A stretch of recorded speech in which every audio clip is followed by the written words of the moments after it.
Sounds good, man.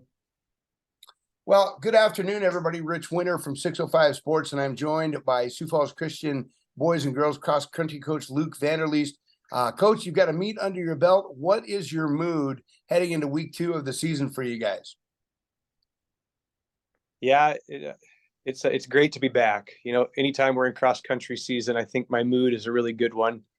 Um, as you know, it's been super hot the last week or so, and this weekend it seems like that broke. And so, I feel like we can have some normal training again this week, which is good. Last week we were, coming in at 6 a.m. and just trying to do our best at trying to take strides forward with training without putting kids in danger with that heat and humidity. And So, yeah, of course, getting one meet under our belt, it's hard not to be excited after what we saw last Friday.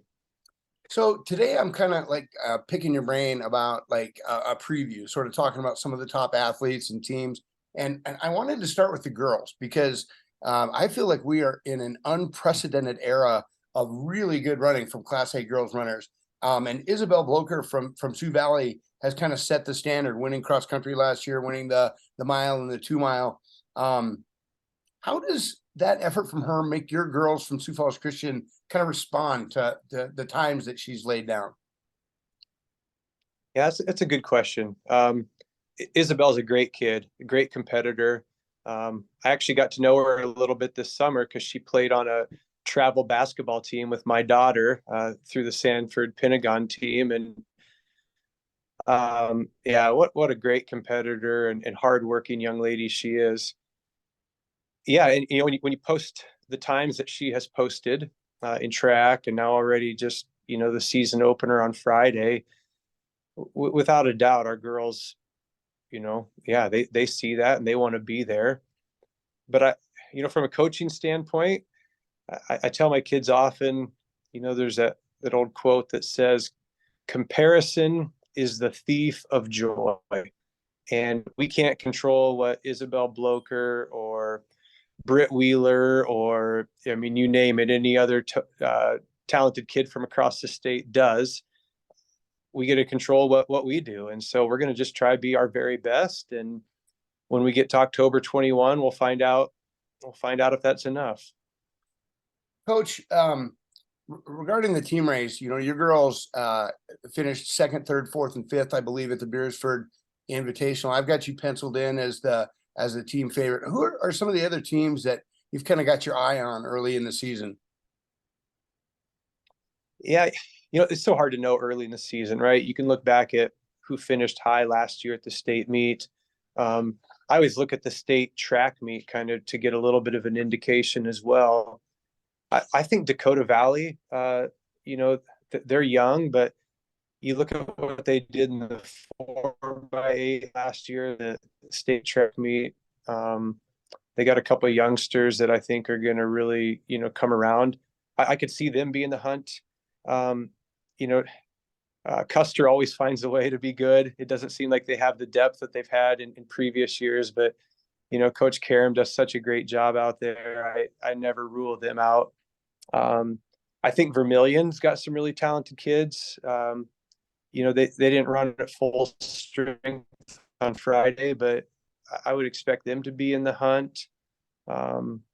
Chamberlain, again, they've been runner up like the last 2 or 3 years in a row, it seems like. And so I would think it'd kind of be a mixture of those teams. Of course, Faith Weiss up in Flandreau's running well. I don't know if she has the supporting cast to go with her, but I know those kids are working hard up there too. And so, yeah, I'm excited to get a couple meets under everybody's belt and start seeing where folks are. I'm glad you mentioned Faith Weiss because she was one of the girls that beat Isabel Blocher in track last year. And man, I thought her times in track really came down. She's aggressive, kind of a young runner, and I'm Yeah. super excited to see what she does this year. Yeah, I am too. I think she was the runner up at the state meet as a seventh grader. Um, and probably came in. I've seen this with some of my kids too, right? Then you come in the next year kind of with the weight of the world on your shoulders. And, and there's lots of ups and downs for us as distance runners. And I thought last track season she really turned the corner and kind of has things figured out again. And I'm excited to see her race this year. She's such a great young lady. Hard not to root for a kid like that. So Sawyer Clarkson is off to Gonzaga, and behind him, there's an interesting wake of people that are left. Obviously, Lane Crouchin, who was second last year. One of the guys that I was really impressed with in track season was Joe Cross, formerly from Elk Point Jefferson, and he's now over at Dakota Valley. Ran a 16:10 in the opener. You got to see him. What did he look like in person first meet of the year? Yeah, I mean, Joe's such a talented kid. He's an incredibly hard worker.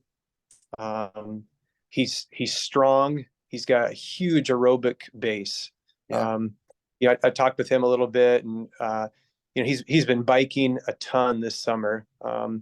He had a little bit of an injury right at the end of the track season, so I think his mileage was down as far as running goes. But I mean, he was biking.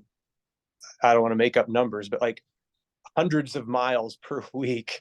So I mean, his aerobic capacity is huge, and my guess is that as the season unfolds and he is starting to put more running miles on, I think his speed and just the snappiness that he has will come.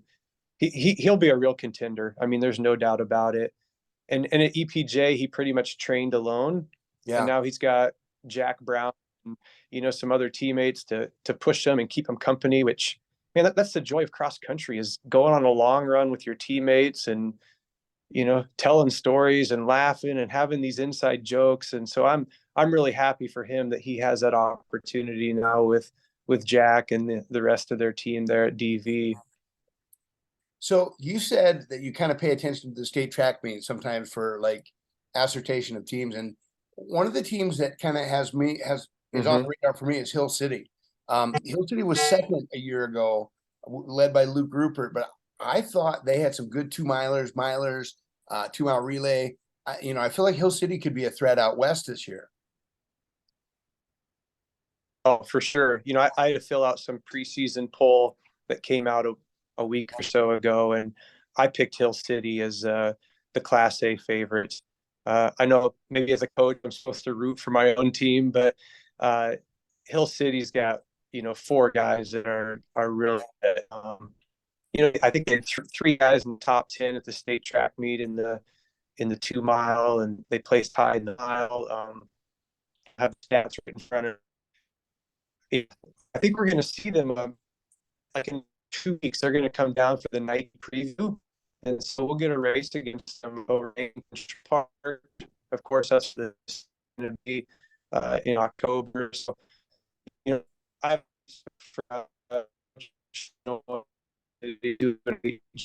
You're kind of breaking up a little bit, Coach. I'm having a hard time hearing you.